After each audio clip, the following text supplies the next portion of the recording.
When it comes to the crypto gaming coin season, a lot of people are launching new coins, forgetting the ones that made the place it was. Crypto gaming is now huge, $30 billion market cap. Today, I wanted to talk about some of those gaming chains that I'm looking forward to a lot, but not just that. I want to give you some alpha. I'm going to be talking about a play that's either launched already or that is launching very soon. So if you enjoy this kind of content, like and subscribe. We bring to you content every single day in the Web3 gaming space. Without further ado, let's get into it. So the first one is the grandfather of crypto gaming. It's Immutable. And Immutable is a big boy here. Immutable right now at a $4.4 billion market cap, has a pretty decent amount of volume. Market cap wise has blown through all-time highs since the start of this bull cycle. So clearly they're doing pretty well money wise. And that's kind of the narrative here. Immutable has a lot of games. Their main thing is like, we're going to be building hundreds upon hundreds, if not thousands of games in this ecosystem, really grabbing any Web2 games that want to onboard onto Web3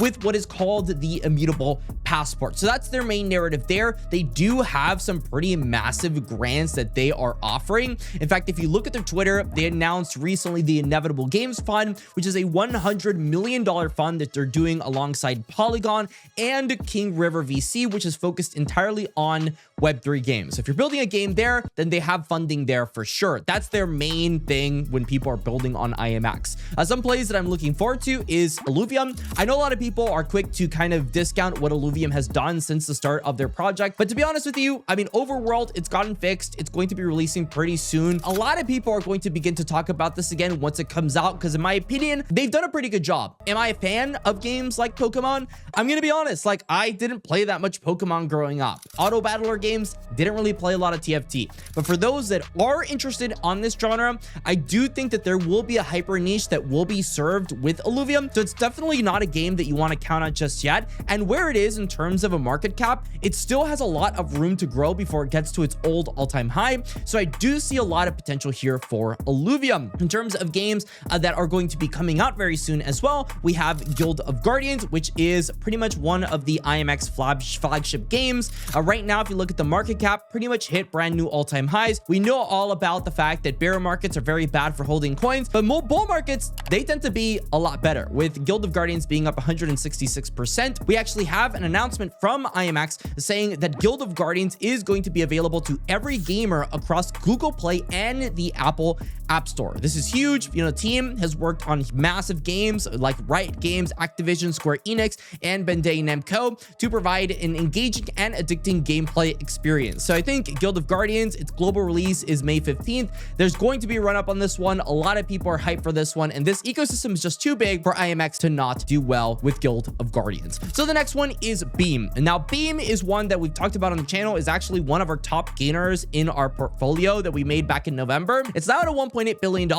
Doesn't really have a lot of games building on it, but does have games that they've gone ahead and built out themselves. Forgotten Playland is building with the Merit Circle folks, and right now, I mean, this one came out very recently, has a $41 million market cap, has a pretty decent volume. The way I would think about this game is if you've ever played Little Big Planet, and then you've also played the art style of It Takes Two, and then you combine everything that you've learned here with Mario Party, that is essentially what you're getting with Forgotten Playland. Their gameplay, it's excellent. I played it during GDC. Don't really have any complaints for Forgotten Playland, other than the fact that it still seems like a lot of the Web3 component is based on cosmetics, which cosmetics are a strong use case for Web3, but they aren't the strongest use case in terms of token price appreciation. So my thinking here is that their affiliation with Beam Mirrored Circle is going to be the catalyst that gets them to the hundreds of billions of dollars worth of market cap, but I just don't see it being that next $10 billion project. They also have Rainy Studios, which also launched on Beam.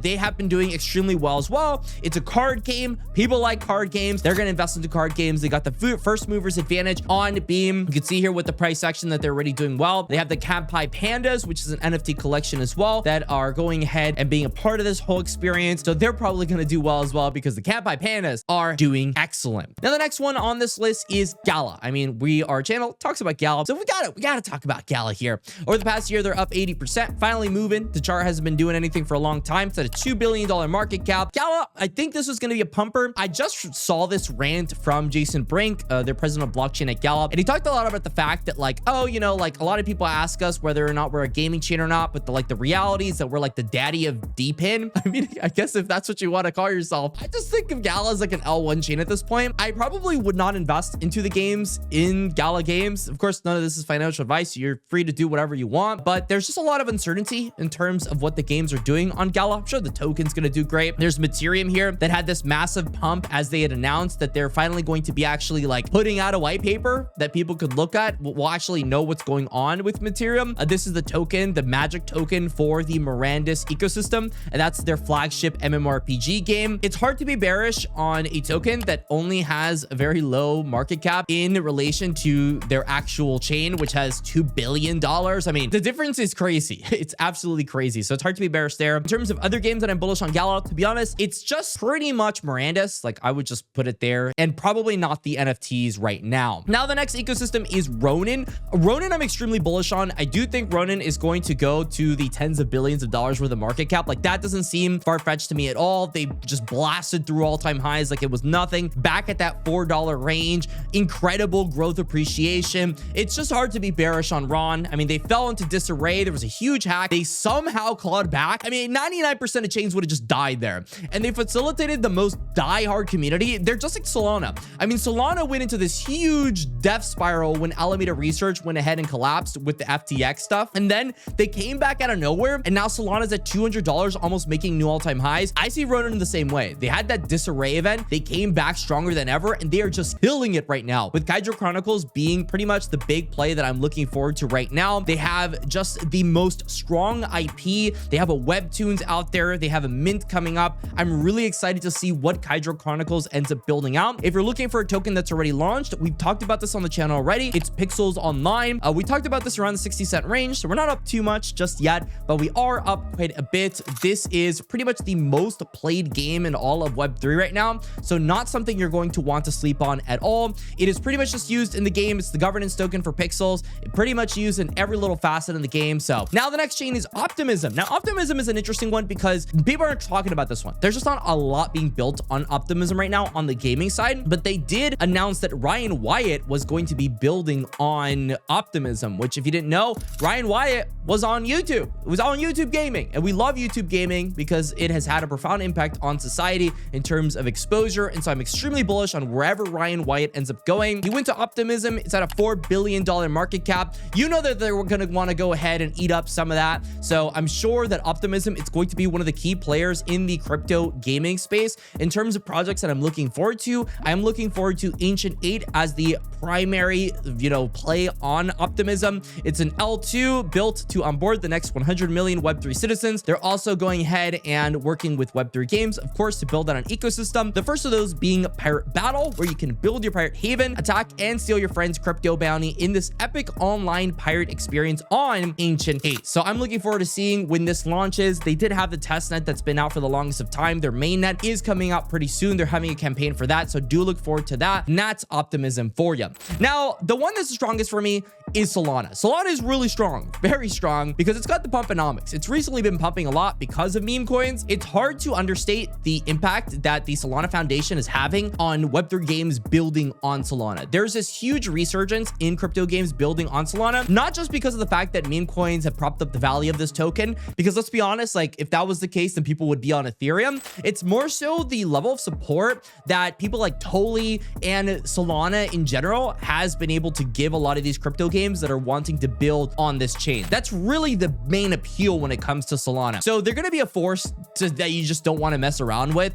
They are still very early on in terms of their ecosystem within gaming. They have a couple plays, and we can talk about Star Atlas, you can talk about Aurora from the last bull cycle that, I mean, you shouldn't be ignoring. I mean, Star Atlas is just absolutely killing it. But in terms of gameplay, in terms of things that I think are undervalued right now, I would say that my picks here would be Mixmob, because Mixmob went ahead, released very recently. It's had a lot of its stabilization over time. And right now I'm at these accumulation periods where I'm looking forward to the mobile launch for Mixmob. That's going to be a big thing. Mixmob is a gaming studio. They have their first game, Racer 1, which is already out right now that you can play with Mixbots. So there's a lot to look forward there. There's SUDs, there's soft currency, there's all these kind of staking mechanisms made catered for degens in the crypto space. $10 million market cap. Saying all those things, it's hard to be bearish on something like Mixmob. And in terms of things that haven't released just yet, Nine Heroes, it's probably the #1 crypto game that I'm playing right now. I mean, not probably, it is the #1 crypto game that I'm playing right now. Second would be like Mavia,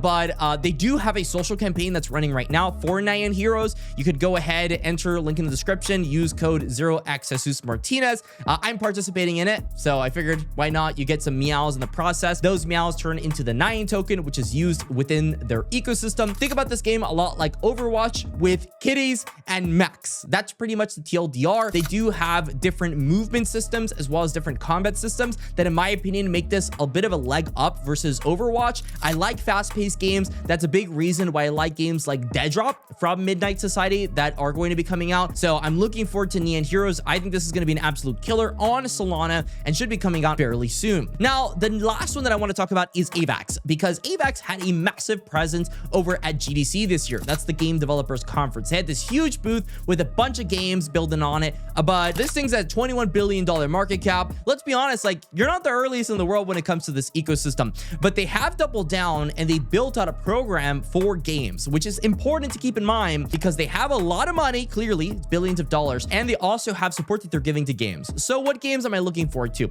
Well, Shrapnel, I do think, is in a good accumulation zone. It's had its bit of a run up over the past week, all the way to 37 cents.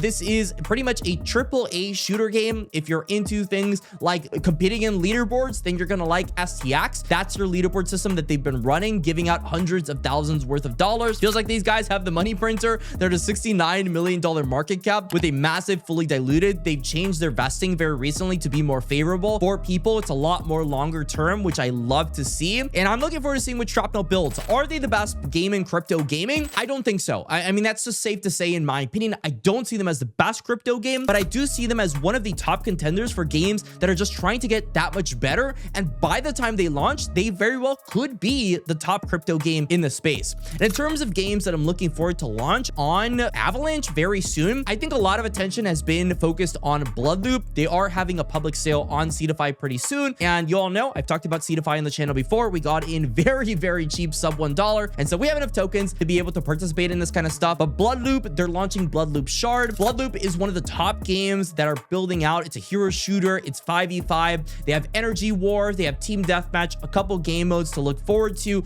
They also do have capsules for a secondary market that ended up giving people even more tokens for Bloodloop Shard. So I'm assuming that this is going to be a massive sale, and I'm definitely going to be participating either during the sale or during the actual TGE for Bloodloop. So I hope I gave you some insight on some crypto gaming chains that are going to be coming out. I am very bullish on all of these. I do think that they could easily 10 100x during peak bull cycle. Of course, do your own research on all of this, but I am very bullish on crypto gaming. Till the next time, stay classy, and that's all.